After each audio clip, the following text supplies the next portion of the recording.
If you're out there bidding on these comic book auctions, I just wanted to let you know that I'm back.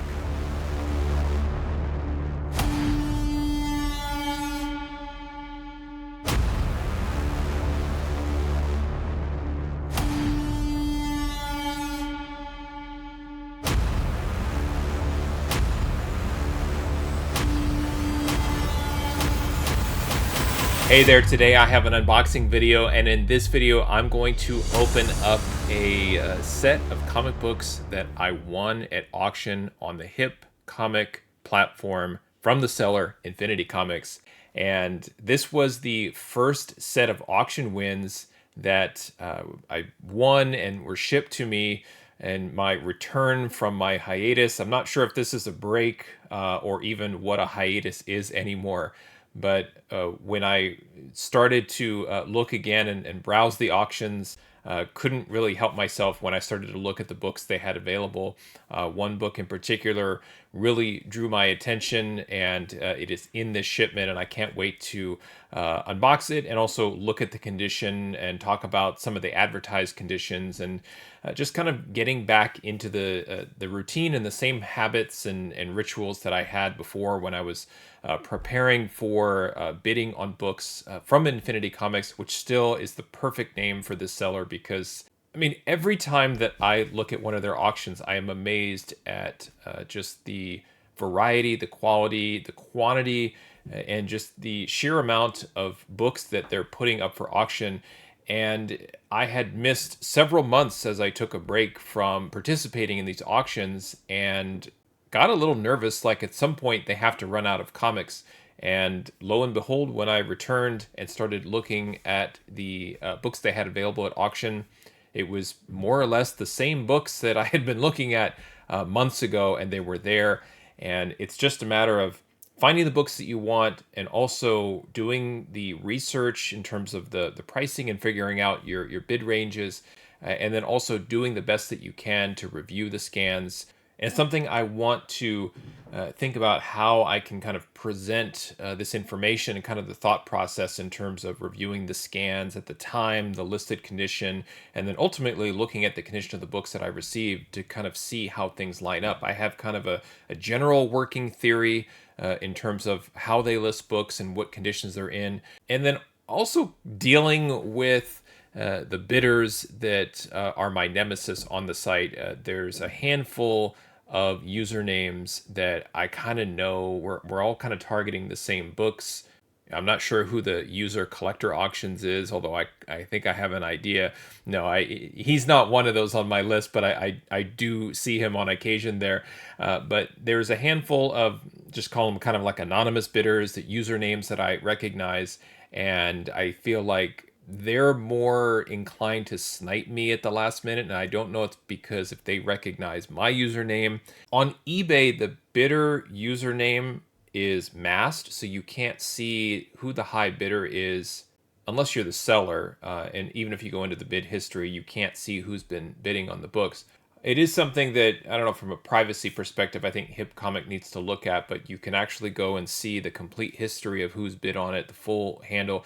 My strategy with Infinity Comics auctions is to essentially set it and forget it. I'll go through and do all of my analysis in the morning or early afternoon, and then put all of my bids in and then leave things alone. And then it's kind of fun. I can monitor the bids as the auction starts to kind of see, am I still high bidder? Have I been outbid? And it is frustrating to get sniped at the last second, but I do that to take the emotion out of it, because I don't want to sit there and get upset that I've been sniped and try and get something in at the last minute to counter snipe them or something like that. I just figure if I'm getting sniped or outbid at the last second, then somebody's overpaying for it, is kind of how I look at it. So that's a little bit of my thought process and how I attack these auctions. But I'm excited to kind of return to this method of acquiring books, and I can't wait to show you the books that I picked up. This is a 6-book auction lot win. One of the things that I kind of am telling myself, if I am going to get back into bidding on books at auction instead of just buying from an online store, is really try to make the majority of my bids for books that are considered keys, very, very recognizable books. I would spend a lot of time previously going through almost every book that was within kind of a condition range that appealed to me, and was part of my strategy. Really was buying books that are non-keys. I have a couple of Fantastic Fours that are 9.8s that really aren't keys, but there's a lot of value in them if you can get them in 9.8, and in particular, like in the right era, the right creators. And a lot of times people recognize the keys and will skip over those other books. And the books that they skip over are the books that I like to really analyze to see if there's some value or ceiling or something there that maybe I've overlooked. But I think that in the long run, I have to do a better job of acquiring books that are very easily recognizable. It doesn't have to be maybe a character's first appearance. It could be something like Spectacular Spider-Man 101 with a recognizable cover. Wolverine number 8, a little bit of foreshadowing for this unboxing. Was fortunate enough to get that one at a 9.8, and try to just focus on books that have more eye appeal, recognizable, larger creator names, and start to focus. My collection is large enough with, I don't want to say filler because sometimes that has a negative connotation, but books that would fill out runs, or non-keys, things that you would typically have to try and sell somebody about, or like convince someone. If you've watched a lot of my videos, maybe I'm doing that, where I'm trying to show the books that I'm picking up to potentially like convince you to think about this book. That's not really what I'm about. I kind of prefer the comics themselves do the talking, and that's the way that I look at comic book collecting and even speculation, is let the comics do the work for me. And I'm going to try this time around, in this iteration of my either collecting break, or break from my hiatus, or insertion back into the hobby. I don't really know what to call it. I'm here, I'm collecting, I'm bidding on books. I want to show you the books that I won. And if you stay to the end, I'll show you the order summary. I'll tell you what I paid for these books, what the final bid was that I bid on them, the listed condition versus the condition ultimately that I decided to give to each book, compare it to fair market values, and then take a look at the values of the books if I were to send them in for grading. And now it's finally time to show you the books that I picked up at auction as I made my return to bid on auctions on HipComic. All right, here is the shipment that I received from Infinity Comics. This was sent on October 28th, 2024. Super fast turnaround for them. As soon as you pay, within, I was going to say within 48 hours, but sometimes it's even a day later. They pack up your auction wins and ship them out to you. This was sent USPS priority mail. This one required signature. They'll often send USPS, sometimes UPS. It really kind of depends. They use different carriers. And then if you order an amount over a certain threshold, they will send it with a signature confirmation as part of the service. This one did have it because there is a big book in here. But always appreciate the timeliness of them getting the books back to me. They really don't hesitate. They have such a great process. So that's part of why I go ahead and pay for shipping and bid on books from them. Now let's go ahead and get this unboxed.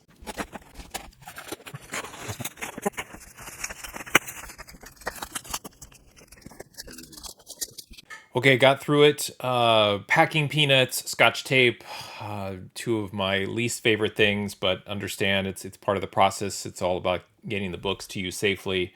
Here I go. 6 books in this auction lot win. I do want to save the big book for last, so I am going to cheat a little bit and see where it is. I found it. Here we go. We'll start off my return to Infinity Comics bidding with Spider-Man vs. Wolverine #1. One of my all-time favorites, stories, comics, collectibles. I used to study this fantastic cover by Mark Bright, and I've been searching for this book as a 9.8 candidate for a long time, and this was one that I thought had a chance. It is a little bit of a thicker book. You've got that $2.50 price, and I remember buying this off of the spinner rack at the time. And for me, at the time this book came out in the mid to late 80s, $2.50. That was a lot of money to spend on a comic book, but I knew this was something special. It was essentially like a double-sized, borderline miniature graphic novel, and had to have it. And this was one of the books that I just carried around with me everywhere. There it is from 1986, right there on the spine. But looking at the spine, one of the things I noticed in the scan was that, and it's one of the first things I do look at, is are there any noticeable color breaks on the spine? And I would say this one, certainly the scan did it justice, as it looks good. I did know that it had a little bit of whitening there on the corner, but what I'm hoping is there's a little bit of forgiveness given on a book like this because of the extra size of it. So is this a 9.8 candidate?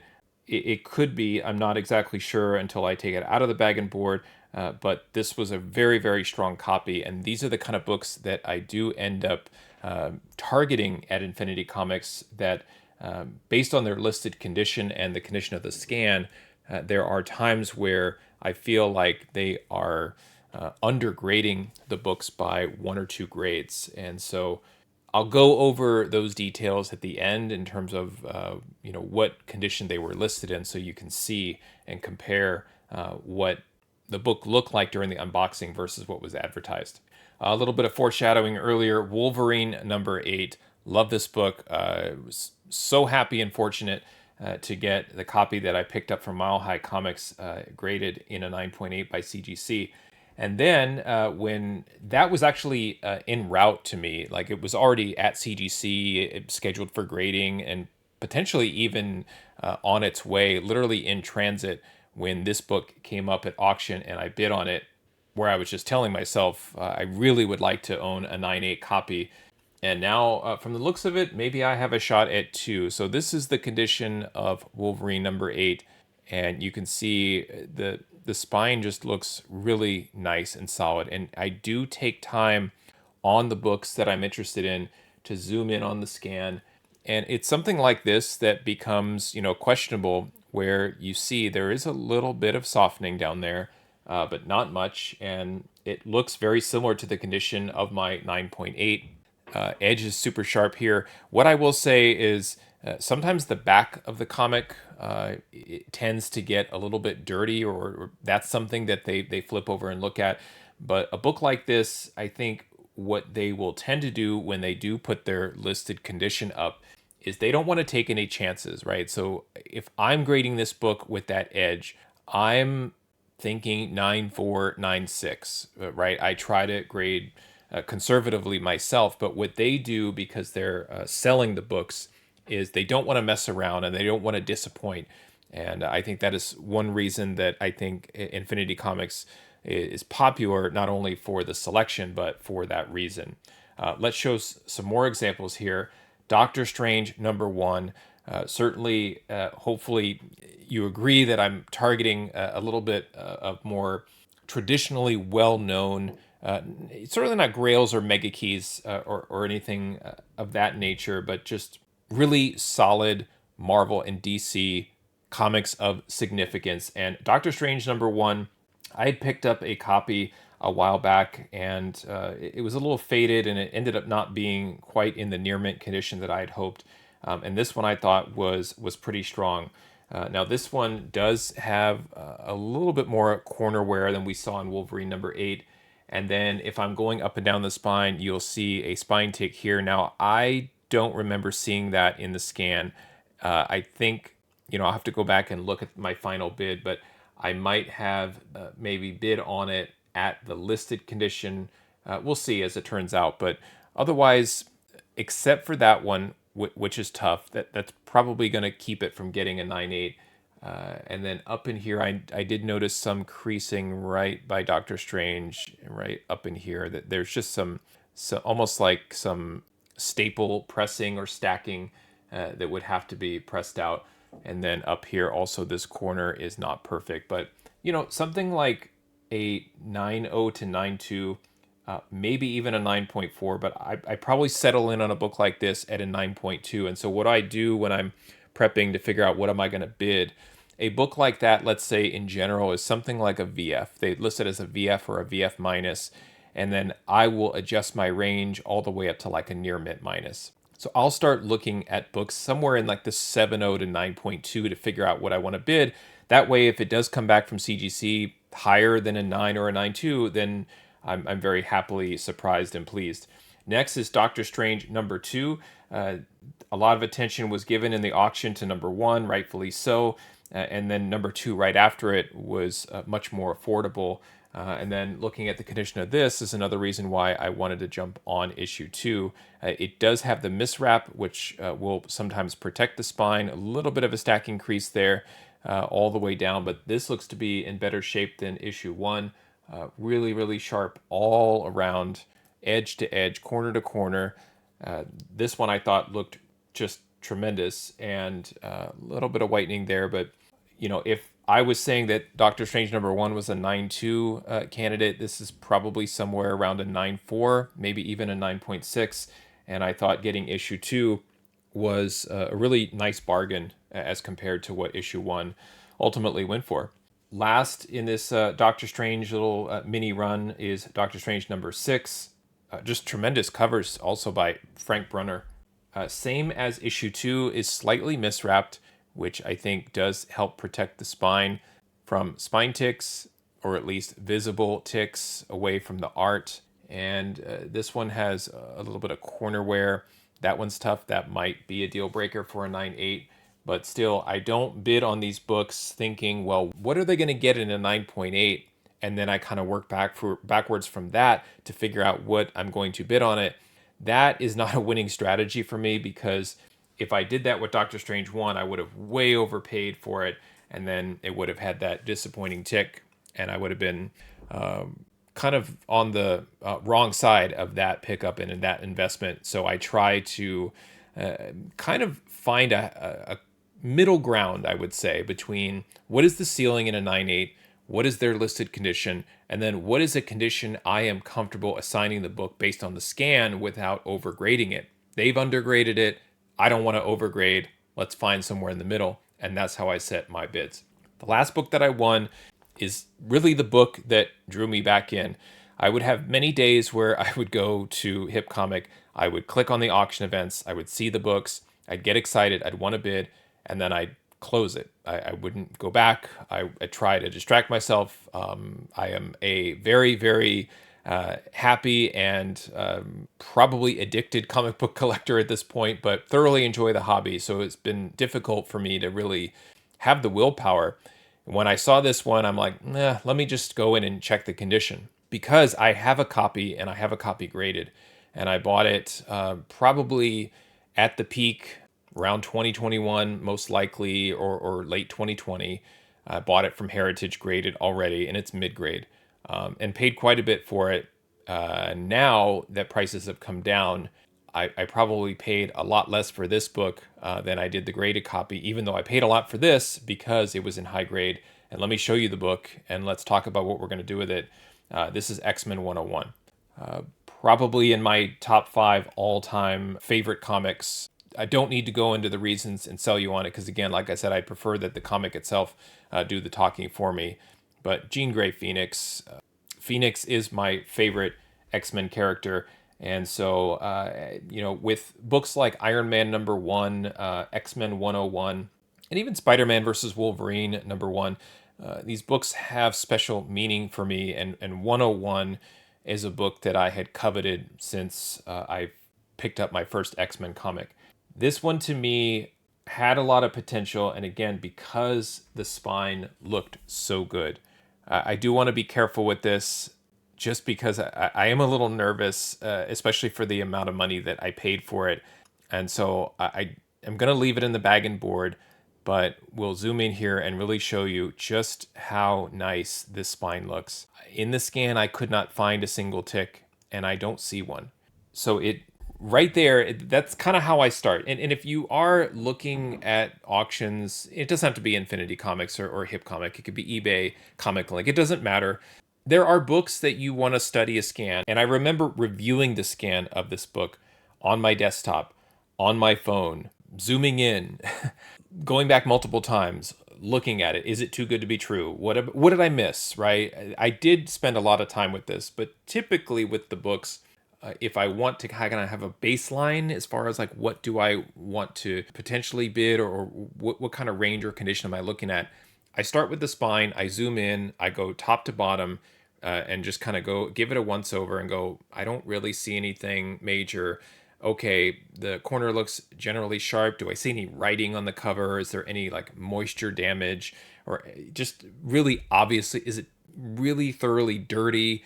And I've gotten pretty good at being quick to get through the scan, but understanding too, depending on how much money you're spending, that will kind of dictate how long you spend with the scan. But this one I did spend a lot of time, but the spine is just where I start. I know that's not the only thing, but for me, when I can see a very, very strong, well put together, well structured book, chances are, at least from this seller, the rest of the book is going to be pretty good. Looking at it from like an eye appeal perspective, the colors are really strong. It looks to more or less have its original color. It's maybe, I would say, borderline slightly faded. You can see that it is miscut. So is it the perfect copy of 101? Not from an alignment perspective, but that's manufacturing. It's not going to adjust the grade. But looking at the condition, the top right corner looks strong. The top edge looks sharp. Corner, if we can get in a little bit closer on the corner, I just the slightest of softening or rounding there, but honestly, it's sharp. Same thing, the bottom corner, very, very nice, very sharp, as is that one. I don't want to go as far as to say, oh my gosh, this could be a 9.8 candidate, because I don't want to get too excited and drop it or get nervous or sweat all over it or something. But I was drawn back in basically because of this book. I looked at the condition. I knew I had taken some time off from participating in auctions. There's a lot of investment in time and effort going through the prices, the values, the conditions, the scans. It's a big time investment, not just a monetary investment for me to get involved with auctions, because I want to do it right. I want to bid on the right books in the right condition. I don't want to waste my money. And I think I picked up a really nice set of 6 books, and I'm super happy and pleased with these. Maybe the spine tick on Doctor Strange #1 bugging me a little bit, but let's look at what the final bids were on these books so that I can even remember myself what I bid on them as compared to the listed condition and what I think the condition is for these books, so that you can see what types of values I was projecting to add to my collection if I were to keep these books raw, or then the values if I were to send them into CGC for professional grading. So let's take a look at the order summary. Okay, here is the order summary. I will go through the details with you. If you promise not to tell my family, this is what I spent on comic books. This 6 comic book lot, you can see that I was invoiced $757.82.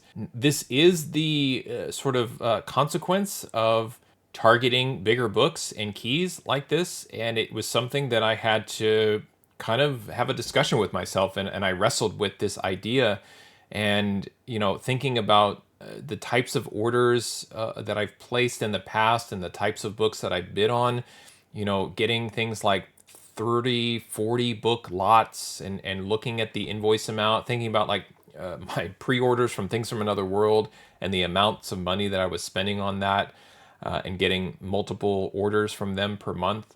Thinking about that and actually explaining it, I'm trying to justify the amount I spent, but it really becomes a decision that you need to make is, do you want quality over quantity? Are you trying for both? I feel like I lean more towards quantity and I want to move towards quality. Hopefully I don't overdo it in the quality department, but X-Men 101, special book for me.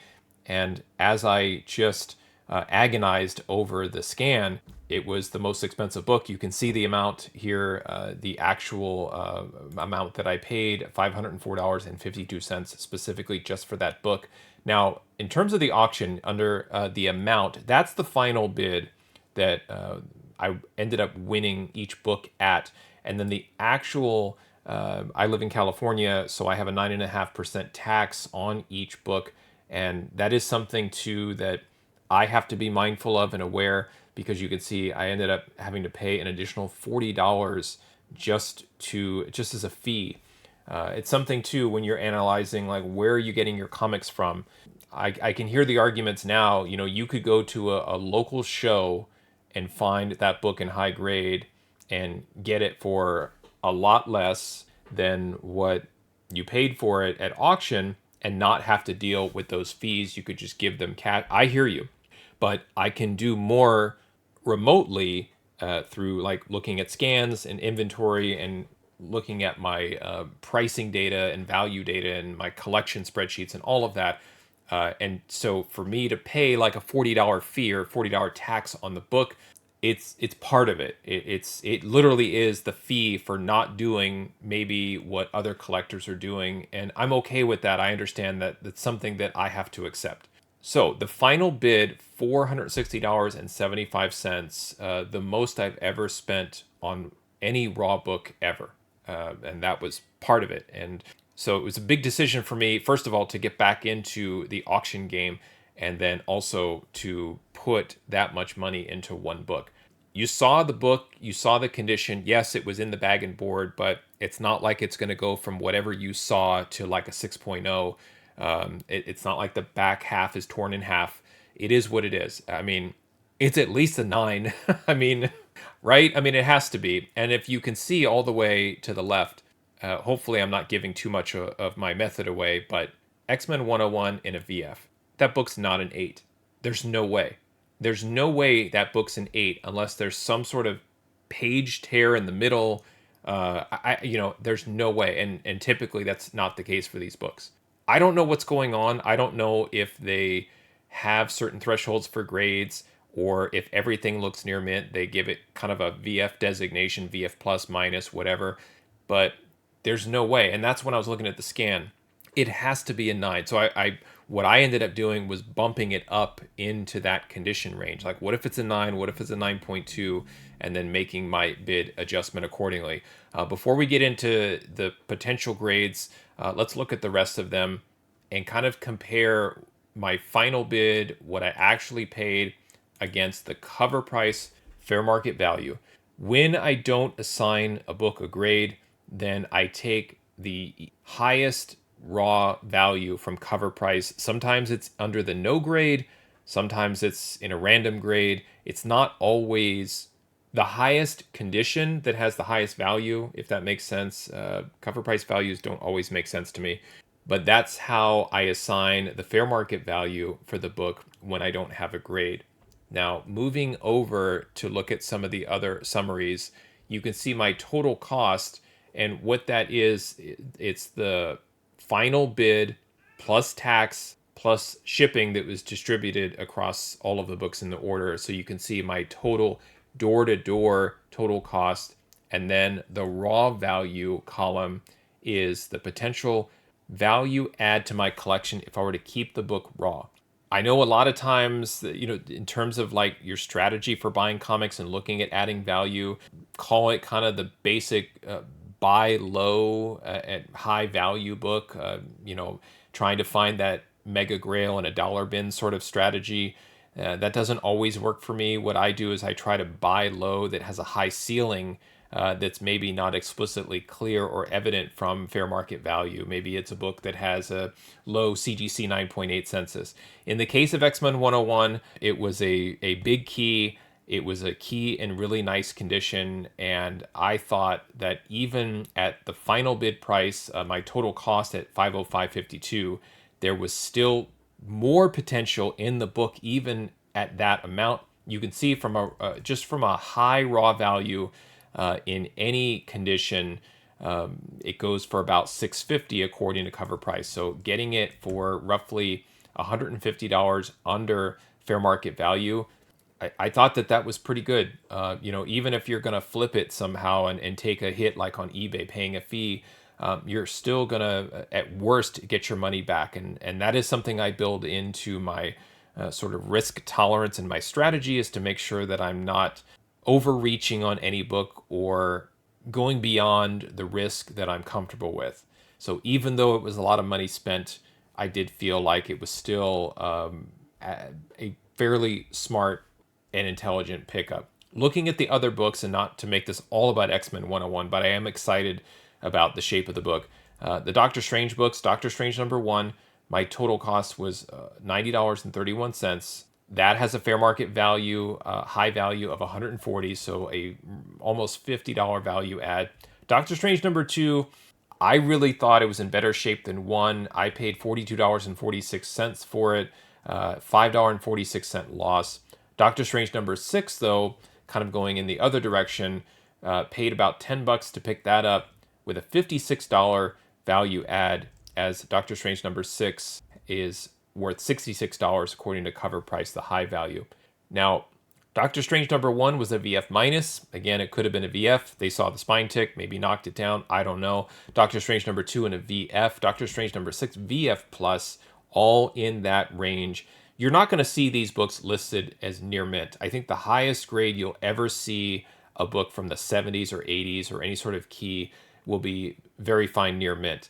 The books that they list near mint, you will see those from time to time. I'm thinking like a New Mutants 98 might show up as in a near mint, but for the most part, you're looking at very fine condition or less. I mean, I personally can't really tell the difference between the books that they give like a VG and like a fine minus. They all look rough. They look chewed up, beat up, spine ticks all over the place, so much corner wear. And I typically stay away from those unless it's almost like a potential grail. But again, I stay away from those anyway. So VF is kind of like my personal threshold for like books that I will even look at. It's not always the case. I do like to browse, but those are the books that I feel like, okay, if I am going to bid, I want to make sure that they're at least listed in that condition. The Spider-Man versus Wolverine was listed in VFNM, so that's a 9.0. I paid $25.33 for that book raw, a loss of $7.33. But I did feel like that could have potential to be a near mint copy. So again, thinking about like some of my orders where I placed from Mile High Comics, for example, I'm like, they're all near mint, should be in that 9.2, 9.4 range. These are a little bit different. But when I'm doing my projections, if we're looking at like a VFNM, I will kind of adjust my range as if I was bidding on a near mint 9.4 copy. Same thing with the VFs. I'll kind of bump them up from like a 7.5 or an 8 to an 8.5 or 9. And then I kind of just use that sliding scale against the values to figure out what to bid on. Last, Wolverine #8 VF Plus looks like another really strong copy. I spent $80.62, which was roughly the cover price fair market value, loss of $2.62. Was getting a little obsessed with that book. I remembered, oh yeah, I want to get that in a 9.8, and didn't actually remember that I had one coming back to me almost right after the time that I won this book at auction. Still, I paid fair market value for it when it's all said and done after applying tax and things like that. So I'm still happy with it. Overall, a potential value add of $234.80, driven by X-Men 101. Hopefully, it's even better than my projected 9.0. But for now, that is the raw value. Now, what I want to do is plug in the grades of the listed condition so that you can kind of see how things move around in terms of how the book is advertised and then what my final bids were. So there are the grades as advertised. And you can see there is a loss, and the reason there is a loss is because I was bidding as if it was a grade or two higher.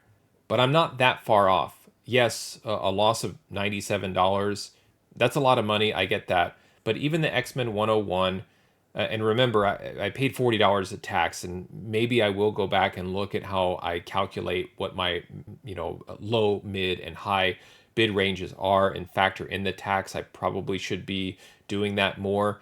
But if you take the tax out, $17 loss on a big book like that, it's probably negligible because of the amount that was spent on it.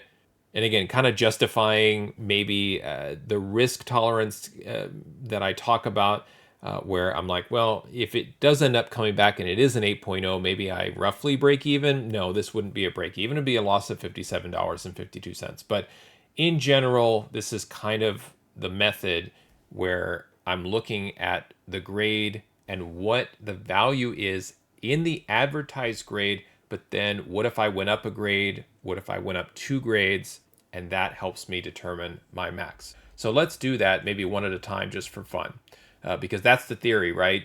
You see a VF minus and it's a 7.5. No, it's got to be a 9.0. It's got to be an 8.5, right? It has to be. Not always. You do have to be quite tedious and meticulous with how you investigate the condition of the books and review the scans. But if you wanted to ballpark it, let's bump every book up 2 grades one at a time and see what the adjustment is. So Doctor Strange #1, CGC value of $128. You can see over here the CGC value add of $14 for that book in at 7.5. But what if it were an 8.5? Doesn't go up too much. It went from 128 and a 7.5 to 179 and 8.5. Really nice. And the CGC value add, if I were to send that book in for grading, $65. That's probably a really good example of why I spent what I did for the book. A $90 purchase, then I factor in what does it cost to grade it, what does it cost to ship it to CGC, what am I going to have the Comic Doctor or Palm Beach presser press this book, what are their fees, is there any additional shipping from them to CGC? Like, I have to think about all of these costs, so I bake all of this into this formula to help me figure out what to bid. So kind of reverse engineering that final bid and auction win here at $90.31. The CGC value summarizes everything I just said into, once all of that's done, if the entire process is complete, you've paid all the fees, what kind of value are you looking to add to your collection? And it is roughly $65. So in that case, I know there's a lot of work involved. You're starting to involve multiple people, shipping, a lot of points of failure that you're introducing in this process. But if it all goes right, and even this one going wrong, meaning it got an 8.5, which is a lot lower than I would even expect based on the condition. But if that spine tick is really such an eyesore, but everything else is fine, what if it were a 9.2? Well, now you're getting into some different kind of territory, and this is where you can kind of get wrapped up in the auction. And like I said, you don't want to overpay and overreach. You want to have some buffer in case Infinity's wrong, you're wrong, CGC's wrong. And that's where I kind of arrive at this 1 or 2 grade bump. So now that I've explained all that, let's go through the rest of them rather quickly. So here's a VF on Doctor Strange #2. What if it ends up being a 9? So a VF has a $95 CGC value for a $28 value add. But if it's a 9, it actually went down. This happens from time to time too, right? The price guides are not reporting values that progress as the grade progresses, meaning if the condition goes up, shouldn't the value go up? Not always. So then I have to kind of make some kind of like my own made up estimate. So here's a 9.2, and that's a little bit more reasonable at $112 with a $46 value add. So then I kind of think, okay, maybe a 9.0 maybe it's right around 100. And so again, that kind of makes sense for me to pay for the book that it is. So I'm going to leave that one as a 9.2. Just know that the value is probably a little bit higher than it should be, but still a nice value add of about, let's say, $30 on that one. Now, Doctor Strange #6 in a VF Plus, 2 grades up from that is a 9.2. You could see the VF Plus is a $68 CGC value with a $34 value add. 9.2 doesn't go up too much there. Again, I can play with all of the numbers to make it look nicer, but for the most part, a 9.2, $71. I paid $10 for it. So to me, pretty good for a book that came out in 1975. I'll do that all day long. Spider-Man vs. Wolverine, a 9.0 goes for about $40. It would have been an $8 loss if I sent that book in for grading. If I change it to 2 grades up to a 9.4, it's $117 in a 9.4, which is great. I love that. And for $25.33, and then the cost to get it graded, I'll probably have all of these books looked at in terms of pressing. I don't think I've ever sent an Infinity Comics book in straight away into CGC as is. $67 potential value add if I were to get that book graded. I'll skip X-Men 101 for a second. Wolverine number 8 and an 8.5, moving up to a 9.2. If I remember right, this really doesn't have as much value as you think unless it's a 9.8. 9.2 has $136 of value, but I'm just going to play with the grades here. Yeah, 9.4, roughly the same. I don't know if, again, you kind of have to ballpark it. I would believe more that the 9.4 is 135 and a 9.2 is probably around 115, maybe like a 105. So I'll just leave it there. This one to me is probably a little bit overvalued in a 9.2. I paid a lot for it, and so the margin, the value margin there is a little thinner at $32, but not too bad. $263 of value added there. Now, this is where the X-Men 101 starts to become an issue in terms of trying to figure out, was this a score? How did I do? I don't want to just automatically say it's such a tremendous high-grade copy with a 9.8 candidacy. Let's just say it's a 9. We have the 8.0, $546 in a CGC 8.0. What about a 9? 649 goes up a little bit. You don't really start to see that super tremendous crazy growth until you get into like the 9.2, 9.4, 9.6. So a bump from an 8 to a 9, roughly, what was that, about $100, 546 to 649, and that makes a big difference. That actually puts this book positive at $120. And if I'm looking for a high grade copy, which for this book, X-Men 101 and a 9.0, that is high grade, then I've added a lot of value, $367 total if I were to send these books off to CGC. So I'm very comfortable with the amount that I paid. All of these books positive. I don't want to say it's like a secret, but it's something that I'm very hopeful of and mindful of is, in all honesty, these books are going to be graded higher than even the 1 or 2 bump grade, because I also target books that have pressable defects. It's why I look for anything that breaks color.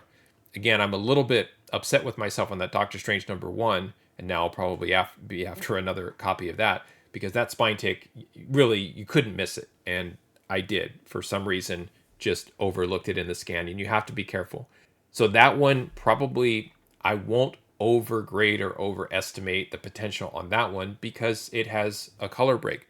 The other books, though, maybe a little bit of like slight wear or softening around the corners, but the edges and the spines of these books don't break color. So if they do have defects like sort of wrinkling, creasing, Infinity Comics will punish those books as if they broke color. That's not how I grade. The way that I grade is, yes, in the moment, they have a certain condition, whether it breaks color or it's creased. But where I'm different is I start to look at another designation, which I designate with the letter P for a pressing candidate, or CP if it needs cleaning and pressing, because I do want to differentiate that, because I feel like if it's just a book that I feel can be pressed, then there's more potential in that book than a book that needs to be cleaned as well.